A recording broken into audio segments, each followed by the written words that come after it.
Welcome to ATR TV Telugu. ఉచిత ఇసుక విధానాన్ని తక్షణమే అమలు చేయాలని, భవన నిర్మాణ రంగాన్ని కాపాడాలని ప్రభుత్వాన్ని డిమాండ్ చేస్తూ విజయవాడ ధర్నా చౌక్ లో సిపిఎం ఆధ్వర్యంలో ధర్నా మాట్లాడుతున్న సిపిఎం రాష్ట్ర కార్యదర్శి వి శ్రీనివాసరావు, సిపిఎం రాష్ట్ర కార్యదర్శి వర్గ సభ్యులు సిహెచ్ బాబురావు.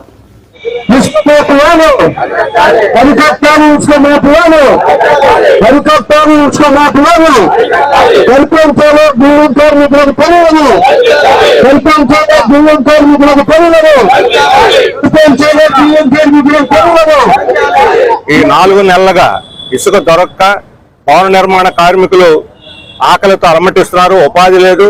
ఏదైనా చిన్న చిన్న ఇళ్లు రిపేర్లు చేసుకుందామన్నా, ఇళ్లు కట్టుకుందామన్నా, లేకపోతే ఏదైనా వేరే సిమెంట్ పని చేసుకోవాలన్నా సామాన్యులకి ఇసుక అందుబాటులో లేక అన్నిటిని కూడా ఆపుకోవాల్సిన పరిస్థితి ఉన్నది. ఇప్పుడు కొత్త విధానం ప్రకటించిన తర్వాత వారానికి ఒక్కరోజు అది అర్ధరాత్రి పూట లైన్లో వదులుతున్నారు. ఇప్పుడు ఒక్కొక్క ట్రాక్టరు దాని బేస్ లెవెల్కి తీసుకుపోవటానికే 7,500 వెయ్యి రూపాయలు తీసుకుంటున్నారు. గతంలో ఇది 4,500 వెయ్యి ఉన్నది. అంటే ఉచిత ఇసుక పోయింది.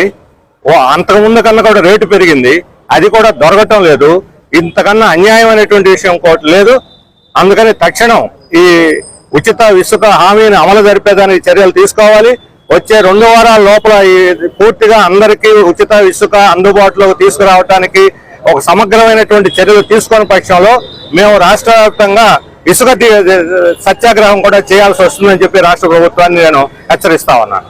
వైసీపీ ప్రభుత్వాన్ని గద్దెదించడానికి అనేక కారణాలతో పాటు ఇసుక అందుబాటులో లేక రేట్లు పెంచబట్టి భవన నిర్మాణ కార్మికులే కాదు ప్రజల ఆగ్రహంతో ప్రభుత్వాన్ని దించారు. మమ్మల్ని అధికారంలోకి తీసుకురండి, ఇసుకని ఉచితంగా అందరికీ అందిస్తాం, అందుబాటులో ఉంచుతాం అనే మాట చెప్పారు కూటమి. మరి ఆ మాటని నమ్మి జనం ఓట్లేశారు. 110 రోజులు గడిచింది. ఆ హామీ, ఉచిత ఇసుక హామీ ఏమైందని అడుగుతా ఉన్నారు జనం. ఇవాళ ట్రాక్టర్ ఇసుక 7,000. ఇదే ఒక 6 ఏళ్ల క్రితం 2,000 రూపాయలు అమ్మారు. ఆ రోజు తెలుగుదేశం హయాంలో. మధ్యలో వైసీపీ హయాంలో పెంచేశారు. దాన్ని మించి వాళ్ళ తెలుగుదేశం హయాంలో పెరిగిపోయింది. లారీ ఇసుక రావాలంటే 25,000 రూపాయలు, తక్కువ లేదు. ఆఖరికి చెప్పాలంటే బస్తా ఇసుక ఇవాళ 150 నుంచి 200 రూపాయలు. సిమెంట్ కంటే ఇసుక రేట్ ఎక్కువైపోయింది. కేజీ 4 రూపాయలు పడుతుంది ఇసుక. ఎక్కడుంది ఇవాళ భవన నిర్మాణ రంగం? రాష్ట్రంలో మేము అభివృద్ధిలో నడిపిస్తాం, ఉపాధి చూపిస్తామన్నారు, కొత్త ఉద్యోగాలు ఇస్తామన్నారు. కొత్త ఉద్యోగాలు సరే, ఉన్న భవన నిర్మాణ రంగంలో పనులే లేవు. ఇల్లు కట్టుకునే వాడికి విపరీతమైనటువంటి ఖర్చు పెరిగిపోతా ఉంది. ఏమవుతున్నాయి ఈ డబ్బులందరూ? అందుకే ఇసుకలో అవినీతి, ఆ రోజు వైసీపీ అవినీతి, ఇవాళ తెలుగుదేశం అవినీతి అని జనం ప్రశ్నిస్తున్నారు. రెండోది ఆన్లైన్ అన్నారు.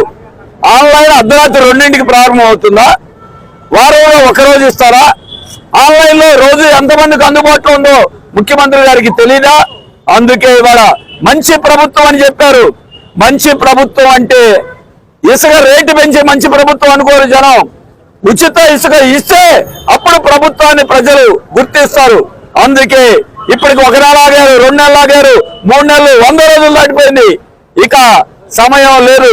ఇప్పటికైనా రాష్ట్ర ప్రభుత్వం, కూటమి ప్రభుత్వం, ముఖ్యమంత్రి గారు ప్రత్యక్ష జోక్యం చేసుకుని అన్ని క్వారీలు తెరిపించి ఉచితంగా ఇసుక అందుబాటులోకి తెచ్చి భవన నిర్మాణ రంగాన్ని, కార్మికుల్ని ఆదుకోవాలని. ఇది అందరి సమస్య, కార్మికుల సమస్య కాదు. అందుకే ఇవాళ సిపిఎం పార్టీ రాష్ట్ర వ్యాప్తంగా ఆందోళన చేస్తున్నాం. అన్ని చోట్ల కూడా ఇప్పటికైనా స్పందించాలి, లేకపోతే రాబోయే కాలంలో ఉద్యమం ఉధృతమవుతుందని మేము ప్రభుత్వాన్ని హెచ్చరిస్తా ఉన్నాం.